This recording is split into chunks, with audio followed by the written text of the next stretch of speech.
আল্লাহ বলেন নবীজি আগের সবটা আমি দিছি। নবীজি বলেন আবু বকর আপনি তো রাগ করেন না, গুসা করেন না, কাউকে আঘাত করেন না, চর মারেন না, কেন আপনি ইহুদিকে আঘাত করলেন? কারণটা কি? আবু বকর সিদ্দিক রাদিয়াল্লাহু তাআলা বলেন নবীজি ইহুদিরা আমি আবু বকরকে গালি দেয়, আমি রাগ করি না, গুসা করি না। আমার মেয়ে আয়েশা সিদ্দিকার চরিত্র নিয়ে তহমত দেয়, আমি গুসা করি না। কিন্তু নবীজি কেউ যদি আমার নবীরে গালি দেয়, কেউ যদি আমার আল্লাহরে গালি দেয়, আমি আবু বকর বরদাস্ত করতে পারি না।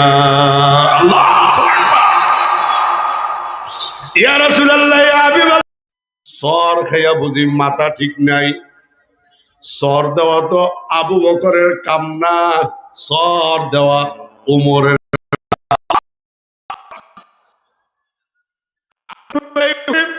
সর খাওয়ার পরে বুঝি মাথা ঠিক নাই, সর তো আবু বকর দেয় না।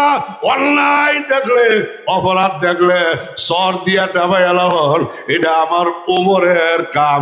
সর খাইয়া বুঝি নামটাও ভুলে গেছে। আল্লাহু আকবার, আল্লাহু আকবার। আল্লাহর নবী বুঝে যায় কি হতে সর মনে আবু বকর না উমর দিছে। আল্লাহর রাসূল একথা বলার পরে ওই ইহুদি ডাক দেখা, নবীজি আমি আপনার আবু বকরও চিনি, ওমরও চিনি, আজকের সরটা আমারে আবু বকরই দিছে। কে দিছে? আল্লাহর নবী বলে কোন সমস্যা নাই, ইসলামী কোর্টে বিচার দিছ, এখানে আবু বকর আর ওমর বলে কোনো কথা না।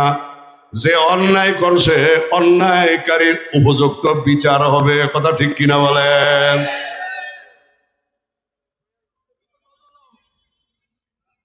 আমাদের আমির নায়েবে আমির হুন্ডা দিয়ে মাহফিল আনবো 10-20টা, এটা নির্বাচনী আচরণ বিধিতে না জায়েজ, কিন্তু আর একজনের জন্য রাস্তাঘাট সব বন্ধ করে দেওয়া 100% জায়েজ। এই জাতীয় দ্বিমুখী বিচার আল্লাহ এবং তার রাসূল করে, আর জোরে বলে করে। আলাইসাল্লাহু বিআহকামিল হাকিমিন, আমার আল্লাহ ন্যায় বিচারক। কথা ঠিক কিনা বলেন? আলাইসাল্লাহু বিআহকামিল হাকিমিন ওয়ামাল্লাহু বিযাল্লামিল লিল আবিদ, আমার আল্লাহ তার বান্দাবান্দির প্রতি বিন্দু পরিমাণ জুলুমও করে। আরো জোরে কন, আরো জোরে কন করে। আল্লাহর নবীর দরবারে ইহুদি বলে নবীজি আপনার আবু বকর আমারে সর মারছে। আল্লাহর নবী বলে সমস্যা নাই, আবু বকর হোক ওমর হোক, যে অন্যায় করছে তার বিচার হবে। ইসলামিক কোর্টে বিচার দিছ। আল্লাহু আকবার। ইসলাম প্রতিষ্ঠিত হইলে ন্যায় বিচার আশা করা যায় তো? আরো জোরে বলে যায়, 100% আশা করা যায়। ঠিক কিনা বলে? সে বিচাররত অবস্থায় এমন সময় আবু বকর সিদ্দিক রাদিয়াল্লাহু তাআলা নবীজির দরবারে গিয়া হাজির। ইহুদিটারে দেখা আবু বকর সিদ্দিক রাদিয়াল্লাহু তাআলা বলেন নবীজি আমাকে পারমিশন দেন, অনুমতি দেন, আমি এই ইহুদিটারে একটা সর দিয়া দেই। আল্লাহু আকবার। আল্লাহর নবী বলেন আবু বকর আমি তো আপনার আগের সরটা বিশ্বাস করি নাই, আমি আপনার আগের সর বিশ্বাস করি নাই, কিন্তু এখনকার কথার দ্বারা বোঝা গেল আগের সর আপনি দিছেন। ঠিক কিনা বলেন? আবু বকর সিদ্দিক রাদিয়াল্লাহু তাআলা বলেন নবীজি আগের সরটা আমি দিছি। নবীজি বলেন আবু বকর আপনি তো রাগ করেন না, গুসা করেন না, কাউকে আঘাত করেন না, চর মারেন না, কেন আপনি ইহুদিকে আঘাত করলেন, কারণটা কি? আবু বকর সিদ্দিক রাদিয়াল্লাহু তাআলা বলেন, নবীজি, ইহুদিরা আমি আবু বকরকে গালি দেয়, আমি রাগ করি না, গুসা করি না। আমার মেয়ে আয়েশা সিদ্দিকার চরিত্র নিয়ে তোহমত দেয়, আমি গুসা করি না। কিন্তু নবীজি, কেউ যদি আমার নবীরে গালি দেয়, কেউ যদি আমার আল্লাহরে গালি দেয়, আমি আবু বকর বরদাস্ত করতে পারি না। আল্লাহু আকবার। ইয়া রাসূলুল্লাহ, ইয়া হাবিবাল্লাহ, এই ইহুদি আমি আবু বকরকে শোনায়া শোনায়া বলে, এতদিন জানতাম মুহাম্মদ ফকির, এখন দেখি মুহাম্মদের আল্লাহ ফকির। ওগো নবীজি, আমার নবীকে আমার আল্লাহকে গালি দিবে আর আমি বকর চুপ থাকবো, এটা হইতে পারে না। আল্লাহু আকবার। এই ইহুদি কয় আপনি ফকির, আমার আল্লাহ ফকির। আল্লাহর নবী বলে, কিরে ইহুদি, আল্লাহরে কেন গালি দিলা? আল্লাহ তো তোমারও, ঠিক কিনা বলেন? তোমারও তো আল্লাহ, কেন আল্লাহরে গালি দিলা? ইহুদি আবার মুখটা শুকাইয়া মিথ্যার আশ্রয় দিয়া কয়, নবীজি আমি কি পাগল নাকি, আমি আল্লাহরে কেন গালি দিব? আমি আমার আল্লাহরে গালি দেই নাই। আবু বকর গালি দিতে, ইহুদি গালি দেয়। আল্লাহ নবী আবু বকর সিদ্দিক রাদিয়াল্লাহু তাআলা বলে, আবু বকর সাক্ষী হাজির করেন। আপনারা কি কোন সর দেওয়ানোর সময় কইছিলুনি, এই ঢাকার পাশে কে কই আছো, আমার সামনে আমি সর দিতে আসি, এরকম সাক্ষী রাখছিল? আবু বকর সিদ্দিক বলে, নবীজি আমি তো মিথ্যা বলি না, আমার নামের পরে যে সিদ্দিক, এটা তো আমি আবু বকরের লাগানো। আল্লাহু আকবার। এটা তো আমার দেওয়া টাইটেল না, ঠিক কিনা বলে? আল্লাহ নবী বলে, আবু বকর এই সিদ্দিক দিয়া উপাধি দিয়া বিচার হবে না, সাক্ষীর ব্যবস্থা করেন। আবু বকর সিদ্দিক রাদিয়াল্লাহু তাআলা বলেন, নবী গো, আমার কোনো সাক্ষী নাই। নবীজি বলেন, তাহলে আপনিও একটা সর নেওয়ার জন্য রেডি হয়ে যান, আমি আপনার বিরুদ্ধে রায় দিয়ে দিলাম। লম্বা কথা। যখন রায় ঘোষণা হয়ে গেছে, ইহুদি আবু বকর সিদ্দিক রাদিয়াল্লাহু তাআলা একটা সর দিয়ে দিবে। আবু বকরের জন্য জমিনের সাক্ষী না থাকলো আল্লাহ আছে না নাই? আরো জোরে বলেন, আছে না নাই? আর যার জন্য আল্লাহ আছে তার কোনো চিন্তা, জোরে কন, মাল্লাহুল মাওলা ফালাহুল কুল, মান কানা লিল্লাহি কানাল্লাহু লাহু। যে আল্লাহর হইয়া যাবে, আল্লাহ তার হইয়া যাবে, আর যে যার জন্য আল্লাহ হইয়া যাবে, তার আর কোনো চিন্তা। জোরে কোন আছে? ওই ইহুদি তো খুশি, আবু বকরকে প্রতিশোধ দিবে, সর দিয়া দিবে। হঠাৎ করে লক্ষ্য করলেন, নবীজির দরবারে জিবরাইল আসার আগে একটা ঘন্টা ধ্বনি হয়। হঠাৎ করে দেখে জিবরাইল আসার আভাস পাওয়া যাইতেছে। আল্লাহ নবী বলে, ইহুদি থাম, এই মুহূর্তে কেন জিবরাইল আসতেছে? আমার মনে হয় অবশ্যই আমার আবু বকরের পক্ষে আসমানি কোন সাক্ষী আসতেছে।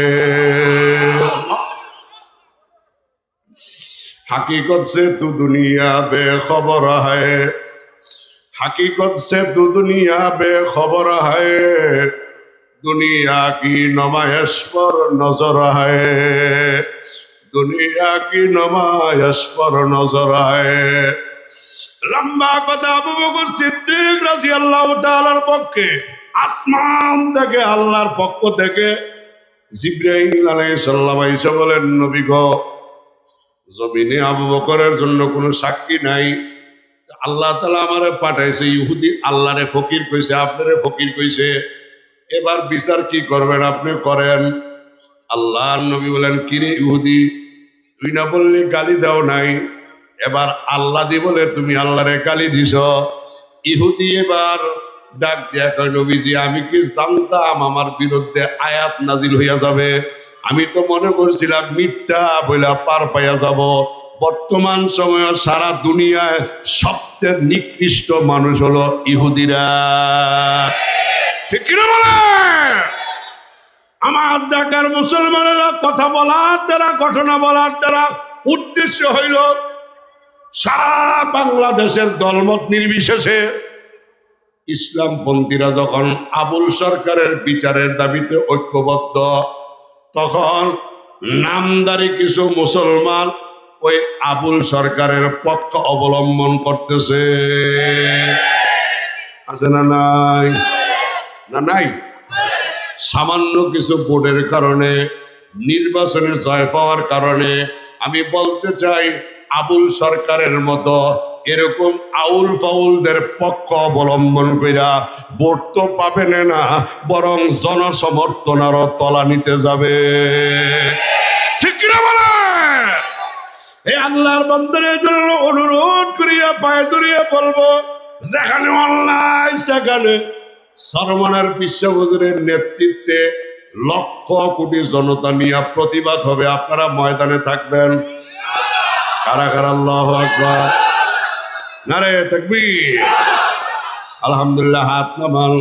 আমাদের দাবি হলো যে আমার আল্লাহ নিয়ে কটূক্তি করছে, নবীকে নিয়ে কটূক্তি করছে, দাড়ি নিয়ে কটূক্তি করছে, সূরা নাসের অপব্যাখ্যা করছে, অনতি বিলম্বে এদেরকে বিচারের কাঠগড়ায় আইনা জুমার নামাজের পরে বাইতুল মুকাররমের চত্বরে অথবা সোহরাওয়ার্দী উদ্যানে প্রকাশ্যে মৃত্যুদণ্ড দিয়া আগামী দিনে ইসলাম বিরোধীদের একটা সময়োচিত জবাব দেওয়া লাগবে। ঠিক কিনা বলে? ঠিক কিনা বলে? ওয়াল্লাযীনা আমানু আসাদ্দু হুব্বান লিল্লাহ। এই যে আপনারা মাহফিলে আসলেন, আল্লাহর ভালোবাসা থাকার কারণে, কথা কন, যারা আসে না মনে করে আগামীকাল না, আগামীকাল বাঁচবেন গ্যারান্টি আছে তো? আজকে রাত্র বাঁচবেন গ্যারান্টি আছে? আগার দুনিয়া কাছে বা জিন্দা বুদে, আগার দুনিয়া কাছে বা জিন্দা বুদে, আবুল কাসেম মোহাম্মদ জিন্দা বুদে। আগার দুনিয়া কাছে বা জিন্দা বুদে, আবুল কাসেম মোহাম্মদ জিন্দা বুদে। অমিয়া, আমি আর আপনি বাঁচবো দূরের কথা, থাকবো দূরের কথা, যেই নবীজিকে থাকবেন না যাবেন সুযোগ দেওয়া হয়েছিল, ওই বিশ্ব নবীও যেহেতু দুনিয়া থেকে বিদায় হয়ে গেছেন, এর দ্বারা বোঝা গেল আমার আপনার টাকার কোনো সুযোগ। আরো জোরে। আজকে আমিরুল মুজাহিদিন হযরত পীর সাহেব হুজুর খলিফা হুজুরের বয়ানের পরে মুনাজাত দিয়া বাসায় চলে যাবেন। বিছানায় গিয়ে আপনিও দোয়া পড়বেন, আমিও দোয়া পড়ব। ঘুমানোর আগে দোয়া পড়ব, আল্লাহুম্মা বিসমিকা আমুতু ওয়া আহইয়া। আল্লাহ, আমি আপনার নামে মরলাম, আমুতু। আল্লাহুম্মা বিসমিকা আনুমু ওয়া আহইয়া। এই দোয়া পড়ি না, আনুমু বলি না, বরং আমুতু বলি। আল্লাহ, আমি আপনার নামে মরলাম। আমুতু মানে মারা যাওয়া, আনুমু মানে ঘুমানি। আমি আর আপনি বলি, আল্লাহ আমি আপনার নামে মরলাম। ঘুম থেকে জাগ্রত হওয়ার পরে আবার দোয়া পড়ে, আলহামদুলিল্লাহিল্লাযী আহইয়ানা বা'দামা আমাতানা ওয়া ইলাইহিন নুশুর। সমস্ত প্রশংসা ওই আল্লাহর জন্য, যিনি আমাকে মৃত্যু থেকে পুনরায় জীবন দান করছেন। এ মুরব্বীরা, যুবক ভাইয়েরা, খেয়াল করেন। ঘুমানির সময় বললাম, আল্লাহ আমি আপনার নামে বললাম। জাগ্রত হওয়ার সময় বললাম, আল্লাহ আপনার প্রশংসা, আপনার শুকরিয়া, আপনি আমাকে মরণ থেকে পুনরায় জীবন দান করছেন। আমার সম্মানিত দিনী ভাইয়েরা, বলতে পারেন হুজুর ঘুমাইলাম এটা না বইলা মারা গেলাম কেন? বলি কারণটা কি? সূরাতুল জুমারের এক আয়াতের মধ্যে আল্লাহ তাআলা বলে, বান্দা তুমি যখন ঘুমাও তোমার রূহটা বাইর হইয়া আমি আল্লাহর কাছে চলিয়া আসে। সকালবেলা আমি আল্লাহ যার রুহুটা ফেরত দেই সে আবার ঘুম থেকে জাগ্রত হয়, যার রুহুটা আমি আল্লাহ আটকাইয়া দেই সে আর ঘুম থেকে উঠতে পারে না, ঘুমে মরিয়া যায়। এমন ঘটনা আছে না নাই? আগার দুনিয়া কাছে বা জিন্দা বুদে আবুল কাসেম মোহাম্মদ জিন্দা বুদে। এ আল্লাহর বান্দারা, তাহলে বোঝা গেল আজকের রাতটা আমি যে ঘুমাইলাম ঘুম থেকে জাগ্রত হব এর কোনো গ্যারান্টি নিশ্চয়তা?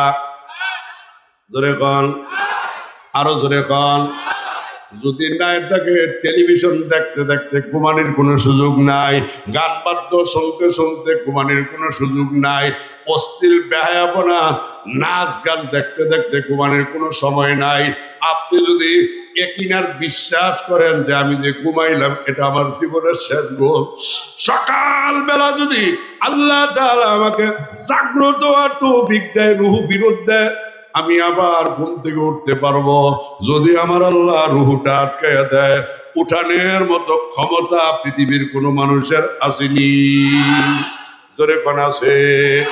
এজন্য আছেন দূর দূরান্তে রাস্তায় দোকানে হাটে ঘাটে মাঠে ময়দানে যে যেখানে আসেন, আলহামদুলিল্লাহ কিছুক্ষণের মধ্যে মুফতি হাবিবুর রহমান মেজবা কুয়াকাটার হুজুর বয়ান করবে। আরো আসতে পারেন আলহামদুলিল্লাহ। সিরিয়াল দিয়া পাওয়ার কোনো সুযোগ নাই। জোরে কোন ঠিক কিনা? আলহামদুলিল্লাহ। এক এক ফুলে এক এক গ্রান, এক এক ফুলে এক এক গ্রান, এক এক ফুলে এক এক গ্রান। এ মুসলমান ভাইয়েরা আমার, এই জন্য আগামীকালকে এক একজন 10 জন 20 জন 50 জন 100 জন দাওয়াত দিয়া দিয়া এই ময়দানে নিয়ে আসবেন। আমিরুল মুজাহিদিন হযরত বিশ্ব হুজুর বয়ান করবেন, পরের দিন মাহফিল শেষ হইয়া যাবে, দাওয়াত দিয়া নিয়ে আসবেন। আদ্দাল্লু আলাল খায়রি কাফাইলিহি, বারকাতের পথ দেখাইয়া দিবেন। ব্যক্তিটা এখানে এসে নামাজি হইলে কবুল নামাজের সওয়াব আল্লাহ আপনার আমল নামায় দিবে। ঠিক কিনা বল? दस्तगीरी कीजिए मेरे खुदा, दस्तगीरी कीजिए मेरे खुदा, ताना हूँ मैं तेरे से एकदम जुदा, ताना हूँ मैं तेरे से एकदम जुदा। আল্লাহর দরবারে আল্লাহর বান্দা কালদার বলে, আল্লাহ তুমি আমার মালিক, আমি তোমার গোলাম। আওয়াজ দিয়ে বলেন, আমার আপনার মালিক কে? আরো জোরে বলেন কে? আল্লাহর দরবারে কান্দে আর বলে, আল্লাহ তুমি আমার মালিক, আমি তোমার গোলাম। দুনিয়ার মালিক যেমন গরু ছাগলের গলা রশি দিয়ে আটকে রাখে, রশির এক মাথা এরকম গাছের সাথে আটকে রাখে, মালিককে বলে ভাই গরুর অপরাধ কি, অন্যায় কি, গলায় রশি আবার খোঁটা দিলেন, কারণটা কি? মালিক বলে ভাই কোনো অন্যায় নাই, কোনো অপরাধ নাই, মালিক আমি সারিয়া দিলে হারাইয়া যাইতে পারে, সীমা লঙ্ঘন করিয়া ফেলাইতে পারে, আমার আয়ত্তের বাহিরে চলিয়া যাইতে পারে, যেন মালিকের আয়ত্তের বাহিরে যাইতে না পারে এজন্য আটকে রাখছি। ও ঢাকাবাসী মুসলমানেরা, আল্লাহওয়ালারা, আলেম ওলামারা, বাংলাদেশ মুজাহিদ কমিটিও আল্লাহর বান্দা মানুষগুলিকে, আল্লাহর এই গোলামগুলিকে আল্লাহ নামক মালিকের কাছ থেকে যেন বাগিয়া যাইতে না পারে, নামাজ যেন সারিয়া না যায়, রোজা যেন সারিয়া না যায়, ব্যাপারটা যেন সয়লাভ হইয়া না যায়, মিথ্যা অপবাদ আল্লাহু আকবার অপসংস্কৃতির মধ্যে যেন বিলীন হইয়া না যায়। এজন্য সর্বনায়ক তরিকার 5 ওষুধের পরও সকাল সন্ধ্যা জিকির, আল্লাহওয়ালাদের কিতাব পড়া, মাসিক ইজতেমা সবগুজারি, সাপ্তাহিক তালিম ও হালকায় জিকির, সর্বনার 2টা মাহফিল, আবার মাঝখানে যেন ব্যাটারি ফিউজ হইয়া না যায়। সর্বনের মাহফিলের তরিকায় নিয়ম অনুযায়ী ঢাকা শহরে বিভাগীয় মাহফিল, জেলায় জেলায় মাহফিল, প্রত্যেক বিভাগীয় শহরে মাহফিল। কথা বলেন ঠিক কিনা?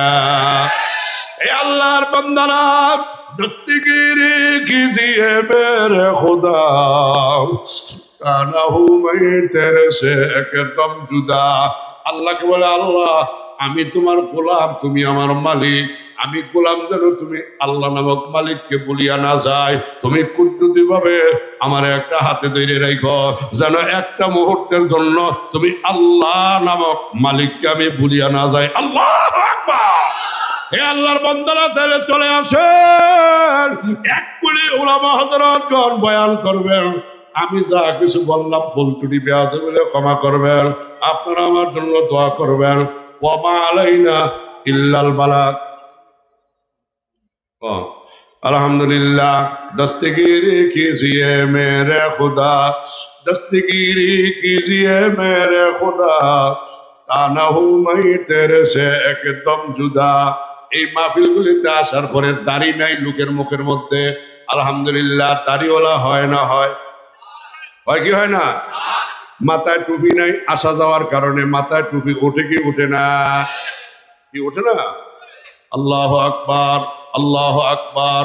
রঙ্গে সুন্নত রঙ্গে ইসলামি বাওয়াত, সিবগাতুল্লাহ নকশে কোরআনি বাওয়াত, রঙ্গে সিদকু রঙ্গে তাকওয়া ওয়াকিন, তাআবদ বাকি বুয়াদ বরা আবেদি, শরীয়তহু তরিকতহু তামামি, हकीकत में मोहम्मद की गुलामी, हम सुरातो हम सिराते मुस्तफा, दर तमामे हालियुकुन इत्तिबा।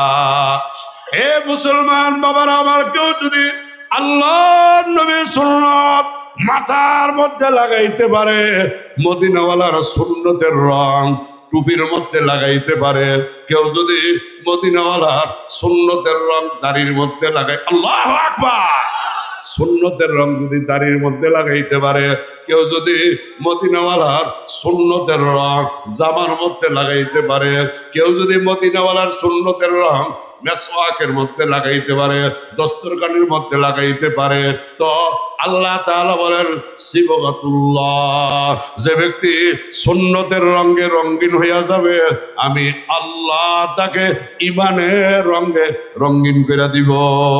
আল্লাহু আকবার, আল্লাহু আকবার, ঠিক কি না বলে? হে আল্লাহর বান্দারা, সুন্নতের রঙে রঙিন হওয়ার দরকার আছে না নাই? রঙে সুন্নাত রঙে ইসলামি বাওয়াত, সিবগাতুল্লাহ নকশে কোরআনি বাওয়াত। আর এই সুন্নতের রংটা একজন আহলুল্লাহর সোহবত ছাড়া অর্জন করা সম্ভব? আরো জোরে বলেন সম্ভব? তাহলে এই আহলুল্লাহদের সোহবত আমাদের দরকার আছে না নাই? জোরে কোন আছে না নাই?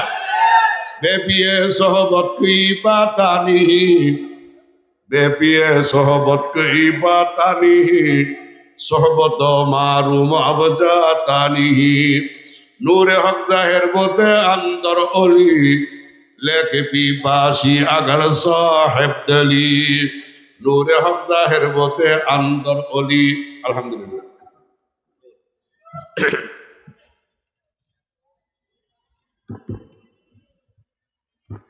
আলহামদুলিল্লাহ। মোহাম্মদ ইফরাজ নামের একটি ছেলে